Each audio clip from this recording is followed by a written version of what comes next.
weekly show with Aditya.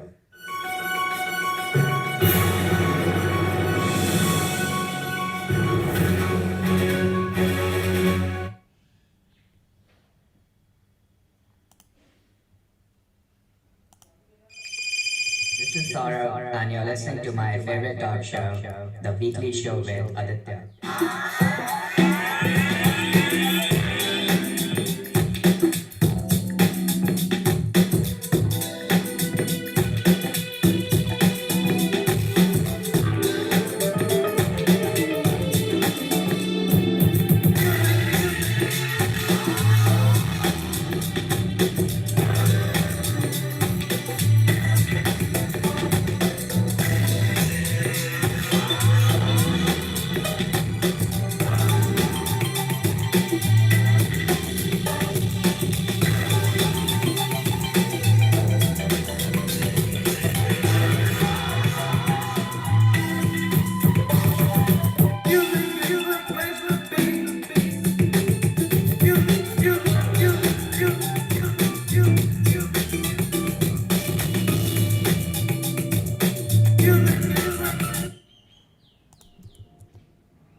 This is episode 461 on the 27th of December 2021.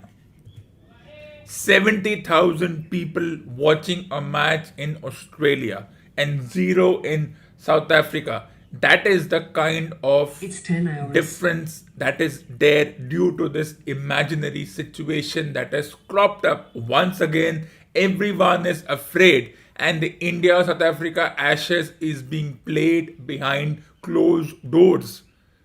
It's I don't even know what is the logic behind playing behind closed doors. The only logic is that it's a weak sauce idea and the bully for cricket control everywhere wins. Once again, the Indian Cricket Board manages to stamp its authority on its counterpart and says, we will only play if there are no crowds. And there were no crowds, which means it was almost as if the match was, why was it even there? Because without crowds, there is no fun. For a sports athlete, crowds are everything.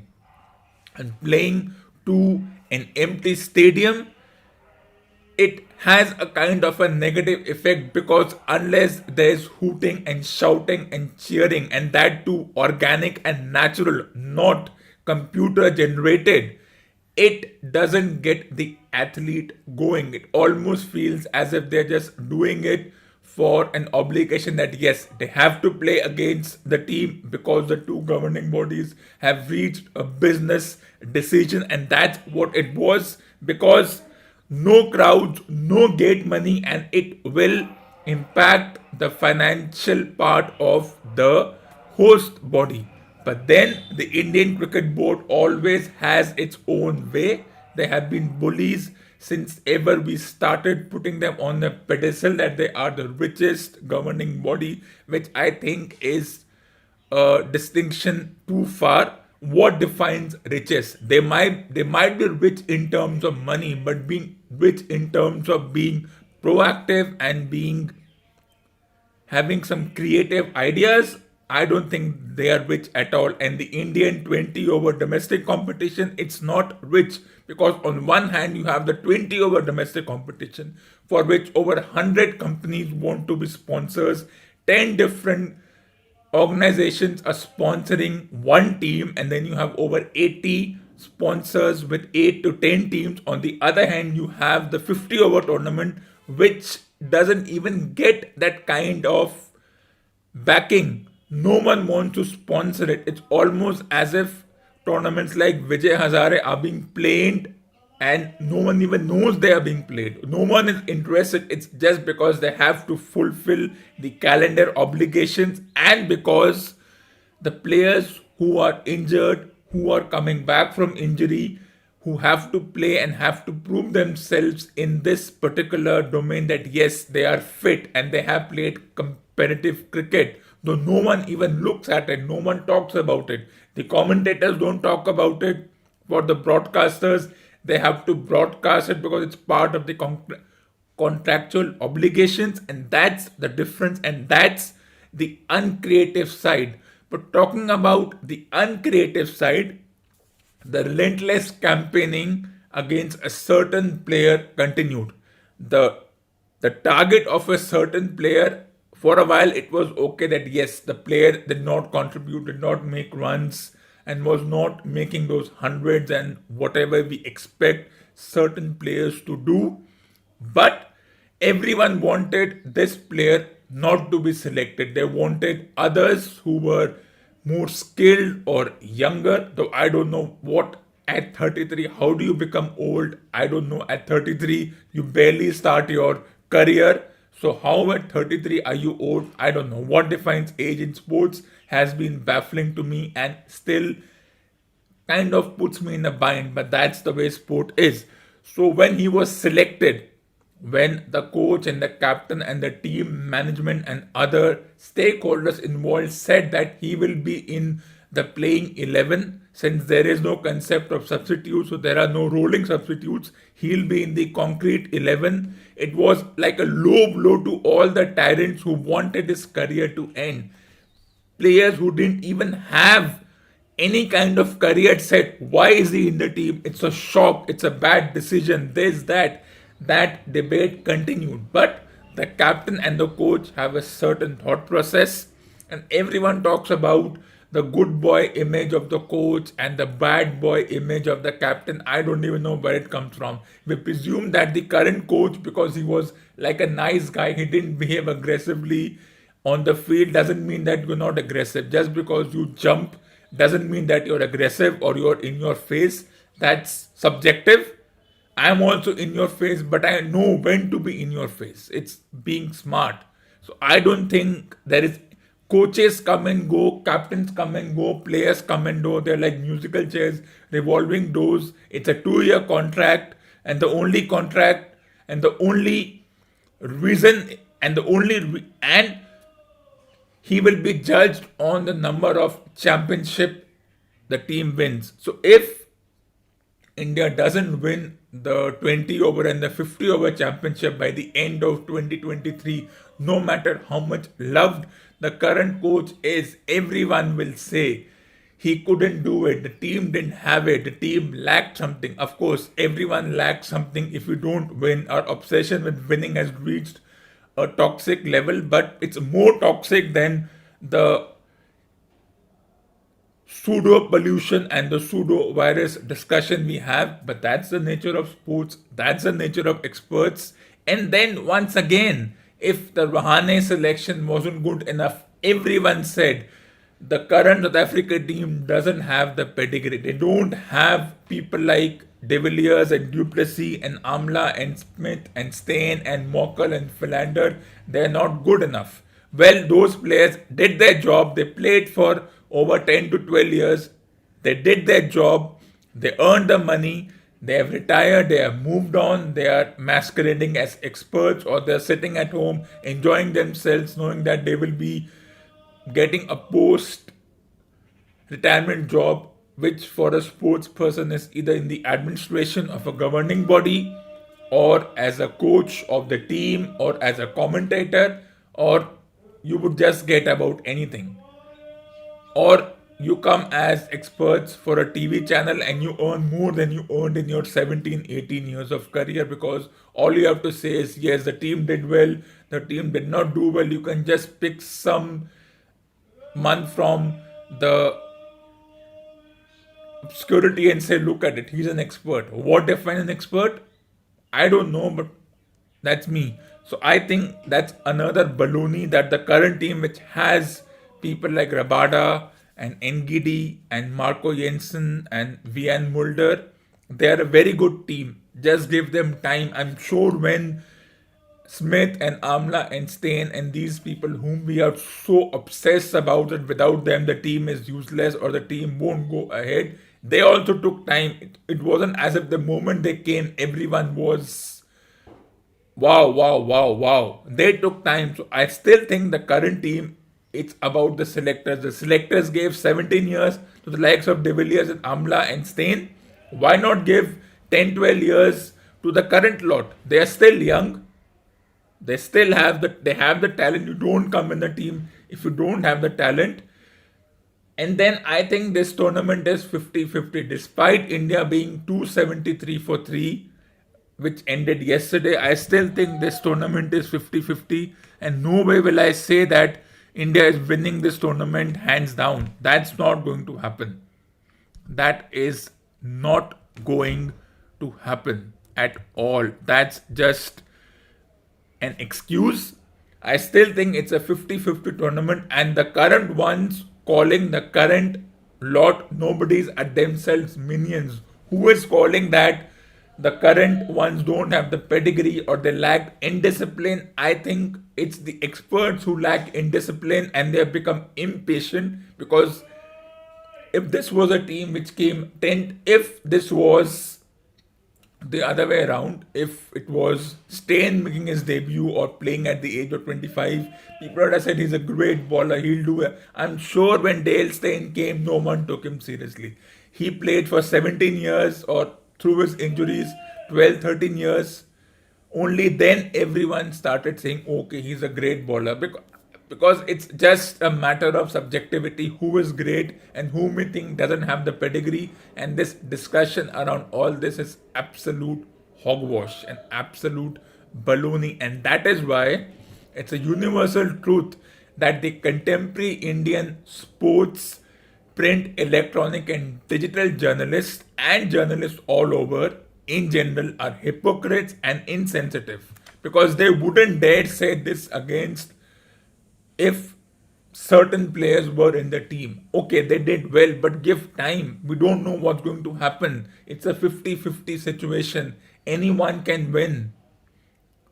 India may have scored 270 for 3, and of course, once again, everyone targeted Kohli for poor shot selection, which I disagree that it was a poor shot selection because what defines that, I don't know. Yes, he played away from the body, and as a former player said, he didn't have the patience to wait. The modern day batter after 8, 9 dot balls cannot wait. Well, that's once again hypocrisy coming from that particular player because it has nothing to do with modern day batter. Yes, it was a bit of luck on part of the bowler that he managed to get, but at 3 for 270 and the low blow to all the talents, I still think it's a 50-50 situation. And as I've seen numerous times, it happened in England when India were 270 for 3 in the Lord's match, and everyone thought, wow, what a match. England are struggling, they don't have the team. Broad and Anderson are not doing the job. Robinson is too wet behind the years bowler, a rookie. What happened the next day? India lost 7 wickets for 900 runs. They were bowled out for 360. They went on to win the match. No one is denying that, of course. But Rahul scored 100 in that match. Kohli looked good before. Once again, he edged 1-2 slips, which is fine. And you edge. I still think Kohli is better than Tendulkar and the rest of them put together. Yes, he's on your face. Yes, there are leadership issues. Yes, there are confrontations with the governing body. When has that not happened? Let there be confrontation with the governing body. So what? Even the governing body is not the final say. And who needs who? It doesn't make a difference. So, as I said, this game, when we discuss it on Wednesday morning, what will happen? You don't know. I don't know. But I still think at 3 for 270, it's still a 50-50 situation. You might see players get out in the first 3-4 overs, and we will say, wow, South Africa bowled short on day 1.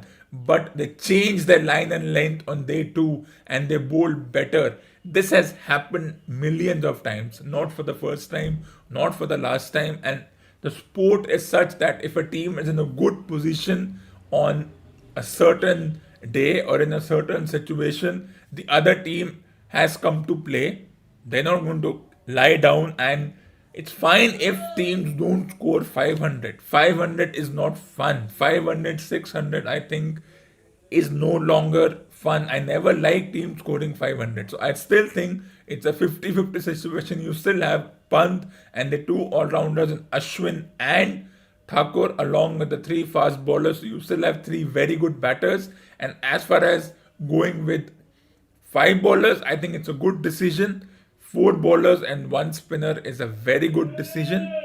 Yes, no Jadeja. So you go with Ashwin, and all the talk about Ashwin not being picked up for the England tournament will go down in drain. Continuing that discussion, another team which was put off after their relatively mediocre performance was England, who were bowled out for 185, and every newspaper said, at least the Indian newspapers which I read, I don't know what the local newspapers said and newspapers of other countries following this tournament said. I only know what the Indian newspapers printed, that England have been boxed out, Australia are in a good position, they will take a huge lead. So they predicted even without knowing whether it will happen. It was just a preemptive prediction. Okay, yes, Australia will make 500, they will get a lead of 300, England will lose by an innings and whatnot. But right now, Australia have lost 6 wickets and they have lost their stalwarts and Warner and Smith and Labuschagne and whatever. And they have their all-rounders and Alex Carey and Cameron Green at the crease, and it's tea time right now. But the thing to understand here is that once again, without understanding that the England team is not here to be given and to be called off. It's 10. Okay, it's a 2-0 lead. So yes, one can say that Australia have kind of won the tournament. They need one more win to retain the tournament. And no other team has gone to win 3-2. 3-2 is a long way to go, but remember what happened in the Oval Test match. If you were following it, India made 190, yet went on to win the match. In the Johannesburg Test 4 years ago, India were bowled out for 180, yet they went on to win the match. So I still think this match has a lot of time left and lot of things left. Neither of the two teams are out. Australia has not taken the match by the scruff of the neck, as is the term often used. England are not done. They have also come with a plan. They're not going to just lie down and wait that okay, Australia will take a lead of 400. It was never happening. Okay, if one team can make 185 and the batters don't respond, then the other team is not going to bat and make 400. It could have happened once upon a time, maybe because the bowlers didn't have confidence or something. And we think that if this team had the Pontings and the Wars, they still would have not made runs. So I don't think it's too early to call them off, and it's an insult if you call a team off. So as far as South Africa is concerned, they are still not out of this particular tournament. As far as England is concerned, looking at how the game has gone and how England have kind of made sure that they will keep themselves in the match, I think it's a 50-50 situation. It's too early to say which team has a greater chance to win. Yes, you take a lead and then, yes, there's a partnership and then anything is possible. The other team gets a lead. But remember what happened in the India-England match at Oval. India made 190. England got a lead of around 100. India then scored over 470 runs, got a lead of around 360 runs, and then went on to win the match. Can England do it? Yes. Will they do it? I don't know. That's on them. That's their decision. That if they can do it or they cannot do it. But as far as this match is concerned, I still think it's a 50-50 situation. You might see someone like Marco Jensen, a 20-year-old potential great guy, because I'm sure when people like Morning Mokal, 20-year-old, came to the team, no one took him seriously, and now everyone invites him to be an expert because that's the easiest thing to do. Sitting at your home through video conferencing, you don't even have to move away from your seat. It's the easiest thing to do in the world. And once again, I'm happy that it was a low blow to all the talents who wanted a certain player's career to end, because for me, it's time for certain sports experts' career to end. Maybe there should be a relentless campaigning against them that, okay, we are done with your blah blah blah. You have been running your mouth for the past 30 years. It's time for you to call it off and say, I no longer can do it just because just because I'm an expert. It doesn't require much of an energy, it doesn't mean anything. So maybe it's time for us to say that certain so called experts' career, it's time to end it. It's time for them to say, I'm done. It's time to move to a fresher lot, and we know who that fresher lot is. But there's still time for that.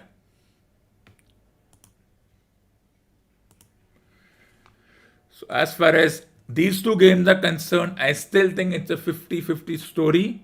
And as it would be with any situation, even in football, if you're 2-0 behind after the first half, you think that it's Liverpool versus Arsenal and Liverpool has done 2-0. Arsenal has no chance of making an equalizer. Then they come in the last 45 minutes and make it 3-2. How easy is that? So yes, don't call any team off. It's a 50-50 situation. I don't know what's going to happen, but I still think South Africa has a lot of time and very good batters. Okay, no Duplessis, no De Villiers. What did they do?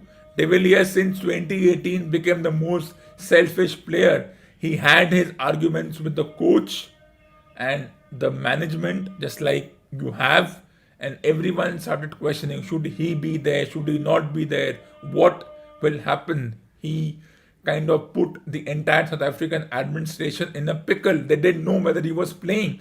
Then they didn't pick him for future tournaments. So essentially, you may think that these are nice players, but the nicest of players can be the most arrogant and the most selfish. And there is one example, a lot of examples. I won't take their name because it may hurt the pseudo sentiments of the pseudo fanatics, and I don't have time to deal. I don't think I want to deal with that because I have no time to deal with pseudo fanatics. So yes, the nicest of players are the most, can be the most selfish. In fact, when it comes to careers, when it comes to making good mullah, everyone is selfish. There are no nice people and there are no unselfish people. Selfless. When it comes to earning, career, everyone at every point in time will and always will be selfish. So if they say, I don't want to play no longer because I want to give other people an opportunity, it's still a selfish decision, because then you put the other player in a pickle. How will that player pick off? Because this player is not there, it puts the management in the pickle. Can we get a good player in place of him? Do we have the time to groom the other guy? So as I said, just because they smile and they laugh, it doesn't mean anything. That's for the camera, and that's what the whole idea is. You smile in front of the camera and you are like this nice, gentle person. It doesn't work that way. It never works that way. A bit of a smile, half the time we smile, but that smile is not genuine. So I think I'd rather smile when it's actually I want to smile. I don't want to smile just because I should smile. And when it comes to smile or being nice, you don't have to be nice. Doesn't mean you're supportive or you talk in a nice, soft voice. It doesn't work like that. It never works like that. That's just being selfish. But that's the nature of sports, that's the nature of careers, and that's the way things work. And let's take a short break.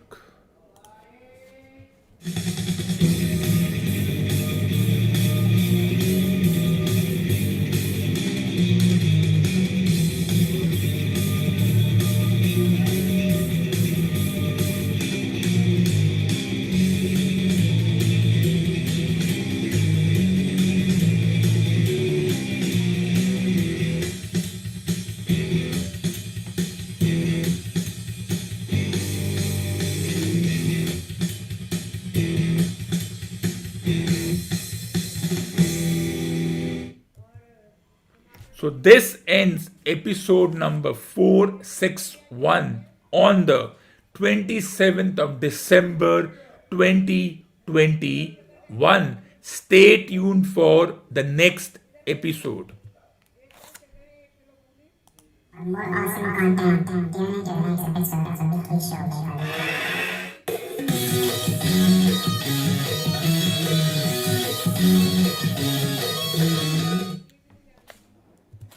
And I will be back on the Wednesday 29th of December 2021 with episode number 462. Until then, once again, let's take a short break.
And while you patiently wait for the next episode, what should you do? Add these books to your must read books column. Add these books to your must read books column.